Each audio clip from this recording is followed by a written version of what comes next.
Good morning. मेरा नाम विजय है और मैं नियमित रूप से इन्वेस्टमेंट, हेल्थ, मोटिवेशन और अन्य जानकारियों पर वीडियो लेकर के आता रहता हूं। तो आज पूरा इन्वेस्टमेंट पे चर्चा करनी है और आज एक फार्मूला लेकर के आया हूं। 15 × 15 × 15 × 15 यानी 15 15 15 15। यदि इस फार्मूले पर हम चलते हैं तो किस तरीके से हमारा वेल्थ क्रिएट होता है, आज हम उसी बारे में बात करेंगे। तो 15 × 15 × 15 × 15 क्या है, सबसे पहले हम इसके बारे में बात करते हैं। तो यह है कि 15,000 रुपये को 15 साल के लिए यदि 15% हर साल वृद्धि के साथ इन्वेस्टमेंट किया जाए और उसमें 15% का ग्रोथ हो तो किस तरीके का वेल्थ क्रिएट होगा। बहुत ही जबरदस्त वेल्थ क्रिएट होगा। एक अनुमान के मुताबिक जो वेल्थ क्रिएट होगा वो मिनिमम वेल्थ क्रिएट होगा 2.06 करोड़। और इन्वेस्टेड कितनी वैल्यू होगी? 85,000, नहीं सॉरी, 85.64 यानी 85,64,000 रुपए का इन्वेस्टमेंट होगा और फंड वैल्यू हो जाएगी 2.06 करोड़, यानी 2 करोड़ 6 लाख रुपया। बताइए कितना यूनिक फार्मूला है। आज की डेट में 15,000 रुपया बचाना कोई बहुत बड़ी चीज नहीं है। तो सबसे पहले हमको आपको बचत की आदत डालनी पड़ेगी और कुछ अच्छे म्यूचुअल फंड सिलेक्ट करने होंगे। और यदि उस अच्छे म्यूचुअल फंड में सिलेक्ट करते हैं, उसमें पूरे में लार्ज गैप हो, मिड गैप हो, स्मॉल कैप हो और फ्लैक्सी कैप, इन चार फंडों में हम इन्वेस्टमेंट करते हैं एसआईपी के माध्यम से, सिस्टमेटिक इन्वेस्टमेंट प्लान। यानी हर महीने 15,000 का इन्वेस्टमेंट फंड्स में और पैसा लगाते जा रहे हैं। अगले साल जैसे पूरा हो गया उसमें 15% की वृद्धि कर देते हैं और जो 15,000 रुपया जा रहा था वो बढ़ करके रुपया हो जाएगा 17,250 रुपया। उसके अगले साल यानी 2024 की, यदि इस महीने हम शुरुआत मान सकते हैं कि यदि जुलाई सॉरी नवंबर 2022 में हम शुरुआत करते हैं इन्वेस्टमेंट की, तो नवंबर 2023 में वो जो रकम की शुरू बढ़ करके 17,250 हो जाएगी। 2024 नवंबर 2024 में उस रकम की जो वृद्धि होकर के हो जाएगी 19,500। उसके बाद 2025 जब आएगा तो वो पैसा हो जाएगा 22,000 रुपया। 22,000 रुपये पर मंथ का इन्वेस्टमेंट। ऐसे ही करते करते वो धीरे धीरे करके इन्वेस्टमेंट बढ़ता रहेगा और 15 साल का जब समय पूर्ण होगा, आप लोग जानते हो कि म्यूचुअल फंड में 15% का रिटर्न 15 सालों में लाना बहुत ही आसान काम होता है। 10 साल के ऊपर जो भी फंड आप देखेंगे, अच्छे फंड्स, मैक्सिमम फंड्स आपके 15% से ऊपर का सीएजीआर लेकर के आते हैं। तो 15% का जो रिटर्न हो जाएगा बेहद आसानी से आ जाएगा। और यदि वो 15% के दर से ग्रोथ होता है तो मित्रों जो फंड इकट्ठा होगा, जो आपका कॉर्पस इकट्ठा होगा, वो 2.06 करोड़ होगा। और आप जो इन्वेस्टेड अमाउंट आपकी रहेगी वो 85,60,000 रुपया रहेगा। और यदि सुनिए आश्चर्य, यदि उस 15 साल में इन्वेस्टमेंट करके आप उस रकम को यूं ही छोड़ देते हैं, आगे उसमें कोई इन्वेस्टमेंट नहीं करते हैं, और वो 15% की दर से ग्रोथ होता रहे, तो अगले 15 सालों में उसकी फंड की जो वैल्यू होगी 16 करोड़ 76 लाख रुपया होगी। बहुत ही आसान है, बहुत ही आसान है। आप कहते हैं कि 15 साल कौन इंतजार करेगा? हमारे आपके सामने बहुत सारे ऐसे लोग कहते हैं कि कौन 15 साल इंतजार करेगा, 15 साल का समय बहुत लंबा होता है। मित्रों, आज आप अपना समय देख लीजिए, पीछे 15 साल का समय देखिए, जैसे लगता है कि यह समय पलक झपकते निकल गया। समय गुजरते समय नहीं लगता है। आप स्टार्ट करेंगे, पता इतनी आसानी से गुजर जाएगा, पता ही नहीं चलेगा। समय तो गुजर ही रहा है, समय तो ऐसे ही गुजर रहा है, 15 साल गुजरेगा ही गुजरेगा। लेकिन अच्छे से गुजरेगा तो क्या होता है? तो जो भी हम पैसा कमाई करते हैं, जो भी निवेश का साधन, सॉरी कमाई का साधन हो, चाहे वो नौकरी करते हो चाहे बिजनेस करते हो, उसमें से 15,000 रुपये बचाने की कोशिश करें। देखिए कैसे फंड इकट्ठा होता है। बहुत बेहतरीन ये इन्वेस्टमेंट का फॉर्मूला है जो आगे चल करके बहुत ही जबरदस्त वेल्थ क्रिएट करेगा। मैं आपको कुछ 4-5 मैं फंड सजेस्ट कर रहा हूं, जिन फंड में आप इन्वेस्टमेंट करते हैं तो इस जो नतीजे हैं, जो उस नतीजे में अच्छे से प्राप्त हो सकता है। तो पहला फंड जो लार्ज कैप का फंड मैं बताना चाहूंगा, फोकस फंड का, वो है एसबीआई फोकस इक्विटी फंड। हम आपको दिखा देना चाहते हैं थोड़ा सा अपने उस पे कि किस तरह का फंड है। कि, कि, कि किस तरह का फंड है। किस तरह का फंड है, किस तरह का फंड है। तो बहुत ही फंड बहुत बेहतरीन फंड है। बहुत ही फंड बहुत बेहतरीन फंड है। 4-5 मैं फंड सजेस्ट कर रहा हूं, जिन फंड में आप इन्वेस्टमेंट करते हैं तो इस जो नतीजे हैं, जो उस नतीजे में अच्छे से प्राप्त हो सकता है। तो पहला फंड जो लार्ज कैप का फंड मैं बताना चाहूंगा, फोकस फंड का, वो है एसबीआई फोकस इक्विटी फंड। हम आपको दिखा देना चाहते हैं थोड़ा सा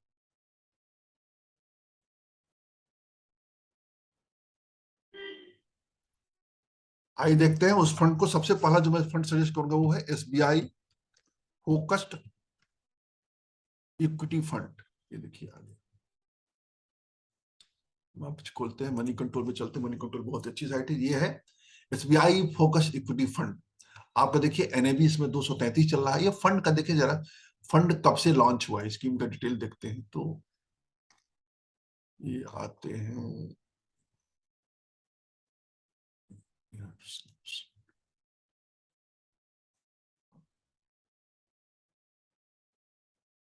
ये देखिए फंड, ये फंड कब से लॉन्च हुआ है? 2004 से फंड लॉन्च हुआ है और इसका एक्सपेंस रेशियो 1.71% है।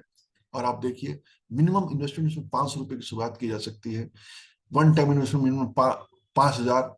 और आप देखिए इसका रिटर्न यदि आप देखेंगे तो आप देखिए एयूएम देखिए इसका 27,000 करोड़ के आसपास है का है। और रिटर्न यदि कैलकुलेटर आप देखेंगे इसका, देखिए रिटर्न का, ये देखिए बहुत ही बेहतरीन कैलकुलेटर है। आप देखिए एसआईपी रिटर्न आप यदि इसका देखना चाहते हैं तो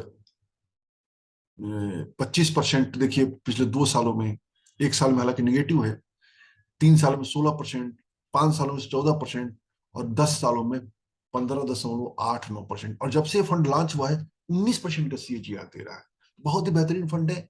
और फंड मैनेजर बहुत अच्छे हैं। एसबीआई म्यूचुअल फंड अपने आप में बहुत बेहतरीन फंड है। अब दूसरे फंड पे चलते हैं।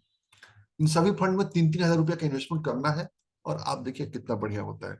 दूसरा हम फंड सजेस्ट करेंगे वो होता है निप्पॉन का large cap fund.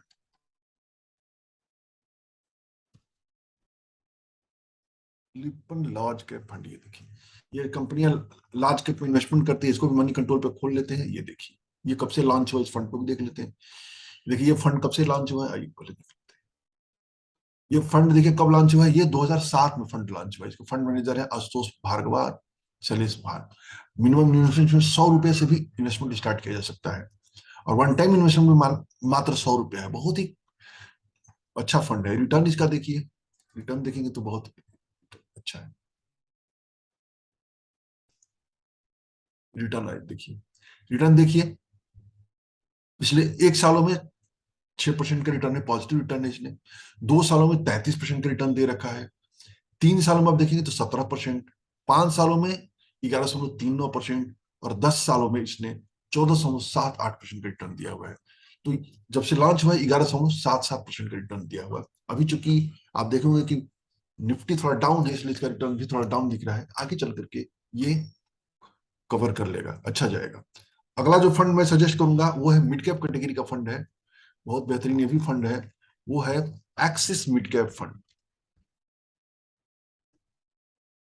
Axis mid cap, आइए देखिए इसको मनी कंट्रोल कीजिए। देखिए एक्सिस मिड कैप देखिए 67.47 के एनएबी पर उपलब्ध है ये। और 19,461 करोड़ का मार्केट कैपिटल है ये। फंड कब से, देखिए रिटर्न पहले इसका देख लेते हैं। देखिए इसका रिटर्न 2 सालों में 25% का एनुअलाइज रिटर्न दे रहा है। 3 सालों में 20.68% का रिटर्न दे रहा है। 5 सालों में देखिए 16.41। 10 सालों में 18%। और जब से लॉन्च हुआ है 17.81 यानी लगभग 18% का सीएजीआर ये फंड दे रहा है। और फंड लॉन्च कब से हुआ है, सिर्फ स्कीम का डिटेल देख लेते हैं तो स्कीम का डिटेल देखिए। ये फंड लॉन्च हुआ है 18 फरवरी 2011 में, यानी ये फंड लगभग 11 साल पुराना हो चुका है। एक्सपेंस रेशियो 1.79% है। और देखिए मिनिमम इन्वेस्टमेंट एसआईपी का 100 रुपया है। वन टाइम इन्वेस्टमेंट 500 रुपया है। और मिनिमम जो इन्वेस्टमेंट अमाउंट करेंगे एडिशनल वो मिनिमम 100 रुपये का होना चाहिए। तो बहुत ही बेहतरीन ये भी फंड है। अगले जो फंड के चलते हैं वो भी बहुत बहुत अच्छा फंड है। वो फ्लैक्सी कैप फंड है।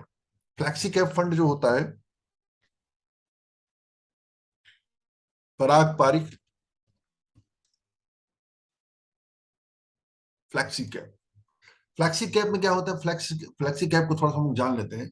फ्लैक्सी कैप में फंड मैनेजर को ये सुविधा होती है कि आपके जो हमारा फंड होता है उस फंड को लार्ज कैप मिड कैप में शिफ्ट करने में उनको सुविधा होती है, उनको स्वतंत्रता होती है। बाकी सेबी द्वारा बहुत सारे गाइडलाइन जारी कर दी गई large cap mid cap funds को कि आप अपने फंड्स को मिनिमम इतना ही एक एलोकेशन देंगे लार्ज कैप मिड कैप में। इसमें फंड मैनेजर को फ्लेक्सिबिलिटी रहती है। अब देखिए ये एनएवी 48.2409 चल रहा है। यानी मेरे पास खुद मैं कहूँ तो मेरी इसमें एसआईपी भी चलती है। इसमें मुझे दो फंड ऐसे हैं जो मैं फंड बता रहा हूँ जिसमें मेरी एसआईपी चलती है। तो ये देखिए ये 48 इसका एनएवी चल रहा है। फंड साइज जो है 26,000 करोड़ का है। और इसका रिटर्न देख लेते हैं। रिटर्न देखिए तो ऐसे रिटर्न किधर गया भैया, स्कीम डिटेल स्कीम देख लेते हैं। देखिए स्कीम देखिए तो फंड 2013 में लॉन्च हुआ, यानी 9 साल पुराना फंड हो गया। फंड मैनेजर राजीव ठक्कर है, रौनक कुछ वो है। मिनिमम इन्वेस्टमेंट एसआईपी का 1,000 है। मिनिमम इन्वेस्टमेंट अमाउंट 1,000 है और 1,000 के गुणक में कितना भी इसका किया जा सकता है। रिटर्न आप देखिए तो रिटर्न यदि आप देखते हैं तो आप देखिए 2 सालों में 23%, 1 साल में निगेटिव रिटर्न है इसका। 22 3 सालों में, 5 सालों में 16% है। जब से लॉन्च हुआ 18 में 5% है। और पराग पारिक फ्लैक्सी कैप फंड की एक अच्छाई और भी है कि ये जो है अक्रॉस कंट्रीज भी इन्वेस्टमेंट करता है। यानी हम इसमें इन्वेस्टमेंट करेंगे तो सिर्फ भारतीय इक्विटी ही नहीं लेंगे, बाहर की भी इक्विटी ले लेंगे। जरा से पोर्टफोलियो आप देखिए इसका। बहुत मैं अब आप देखिए Bajaj holding, HDFC, ITC, ICIC, Alphabet. ये जो गूगल को कंपनी बनाती है ना वो अल्फाबेट है। एचसीएल टेक्नोलॉजी, माइक्रोसॉफ्ट, माइक्रोसॉफ्ट को हम लोग जानते हैं, power grid, axis bank, Amazon. यानी इस तरह की कंपनियों में जो बाहर की अमेरिकी कंपनियां हैं वहां भी इन्वेस्टमेंट करते हैं, तो उस पॉइंट ऑफ व्यू से हमें भी अच्छा मिल जाता है। और एक और जो फंड करेंगे वो है एसबीआई स्मॉल कैप। मैंने फंड के बारे में बहुत ज्यादा नहीं बताया क्योंकि वीडियो बहुत लंबा हो जाता है, मैं चाहता था कि छोटे में वीडियो हो। अब देखिए एसबीआई स्मॉल कैप फंड, इसका एनएवी 114 चल रहा है। फंड साइज 14,494 करोड़ का है। रिटर्न देखिए, रिटर्न देखेंगे तो बहुत मजा आएगा इस फंड को। रिटर्न देखिए आप, 1 साल में 11%। कहाँ अन्य फंड निगेटिव होती है, 11 में 5 1% का रिटर्न है। 2 सालों में 39% का, 3 सालों में 29% का, 5 सालों में 17% का, और 10 सालों में 25% का सीएजीआर। और जब से लॉन्च हुआ है 20% का सीएजीआर दे रहा है। तो बहुत ही बेहतरीन और उम्दा फंड है। फंड की डिटेल थोड़ा सा देख लेते हैं, इसकी डिटेल देख लेते हैं। फंड देखिए कब से लॉन्च हुआ है, 2009 में, यानी 13 साल पुराना फंड हो गया। मिनिमम एसआईपी 500, मिनिमम इन्वेस्टमेंट 5,000, और मिनिमम जो गुणक में इन्वेस्टमेंट करेंगे वो 1,000 करेंगे। मेरे पास ये फंड भी एसआईपी है। तो बहुत ही बेहतरीन है ये 5 फंड जिनको मैंने बताया है। यदि इन 5 फंडों में आप 3-3 हजार रुपया करके एसआईपी करते हैं और अनुशासन के साथ उसमें लगातार इन्वेस्टेड रहते हैं, समय के साथ जैसे अगले साल पेमेंट बढ़ता है, कमाई बढ़ती है, तो फिर उसमें 15% की वृद्धि कर देते हैं। तो यकीन मानिए मित्रों कि अगले 15 सालों बाद जो आपका फंड होगा मिनिमम 2 करोड़ रुपए इकट्ठा होगा। फंड साइज 2 करोड़ होगा और बहुत आसानी से, बहुत प्रेम से होगा, और बैठे बैठे आप करोड़पति हो जाएंगे। अब सोच नहीं सकते कितनी तेजी से फंड ग्रो करेगा। समय इतनी तेजी से गुजरता है मित्रों, पता नहीं चलता है। आप देखिए अपने पीछे का समय देखिए, 15 साल कैसे गुजर गया आपको पता नहीं चलेगा। तो पलक झपकते ये भी निकल जाएगा। सामने से तो गुजर ही रहा है, आप पकड़ नहीं पाएंगे। समय गुजर रहा है, हमारे हाथों में है उस पर सवार होना। हम चाहेंगे तो उस पर सवार हो सकते हैं। और सवार होने के लिए यही सब थोड़े थोड़े प्रयास करने पड़ते हैं, थोड़े बहुत अपनी थॉट बदलनी पड़ती है, सोचनी पड़ती है। और आप देखिए ना, जो भी आप काम करते हैं, नौकरी करते हैं, धंधा करते हैं, हर साल उसमें कमाई में कुछ ना कुछ वृद्धि हो जाती है। यदि आप गवर्नमेंट एम्प्लॉई है तो आप ध्यान दीजिए, गवर्नमेंट एम्प्लॉई को साल में 3 बार पेमेंट बढ़ता है। 3 बार पेमेंट कौन सा बढ़ता है, एक इंक्रीमेंट लग जाता है, 2 डीए लग जाते हैं। तो आप किसी एक को इसके नाम सुपुर्द कर दीजिए। मान चलते का 15,000 रुपए इन्वेस्टमेंट नहीं कर सकते हैं, कोई जरूरत नहीं है। 2,000 तो कर सकते हैं, 3,000 तो कर सकते हैं। जितना कर सकते हैं उतना ही करिए। Something is better than nothing. कुछ नहीं होने से कुछ होना बेहतर है। और जो इंतजार करता है ना वो इंतजार करता रह जाता है। इंतजार करने की जरूरत नहीं है, प्रयास करने की जरूरत है। बहुत सारे लोग हमारे जानने वाले लोग हैं, हमसे बातचीत होती रहती है, कहते इन्वेस्टमेंट करेंगे, अगले महीना करेंगे, अगले साल करेंगे। वो सोचते रह जाते हैं, नहीं करते हैं। और कुछ लोग ऐसे होते हैं जो हमसे बात करते हैं, इन्वेस्टमेंट स्टार्ट कर देते हैं, और देखते ही देखते उनके फंड में लाखों रुपए इकट्ठा हो जाता है। तो सोचने से काम नहीं होगा, कदम उठाने से होगा। मजबूर करना पड़ेगा अपने पैसे को बचाने के लिए, इन्वेस्ट करने के लिए। हर पैसा कहता है कि मुझे आज बचा लो, मैं आपका कल बचा लूंगा। अब बचाइए पैसे को। और सिर्फ पैसा बचाने से बड़ा फंड नहीं होता है, पैसे को इन्वेस्ट करना पड़ता है। क्योंकि महंगाई डायन, जो मुद्रास्फीति होती है ना, वो आपके पैसे की वैल्यू को लगातार कम करती जाती है। तो यदि आप इन्वेस्टमेंट करते हैं तो हम मुद्रास्फीति के प्रभाव को कम करने तो जीतने का साधन जरिया होते हैं। तो इन्वेस्टमेंट स्टार्ट करिए, जहां से हो सकता है, जितना हो सकता है इन्वेस्टमेंट स्टार्ट करिए और उसको करिए, और जैसे जैसे इनकम बढ़े उसको बढ़ाइए। तो उम्मीद है वीडियो बहुत अच्छा लगा होगा, आपके लिए काफी इंफॉर्मेटिव होगा। 15,000, 15 15,000 महीने, हर साल 15% की वृद्धि वृद्धि उसमें, 15 साल के लिए इन्वेस्टमेंट करिए, 15% का रिटर्न लीजिए और करोड़पति बनिए। जय हिंद, जय भारत।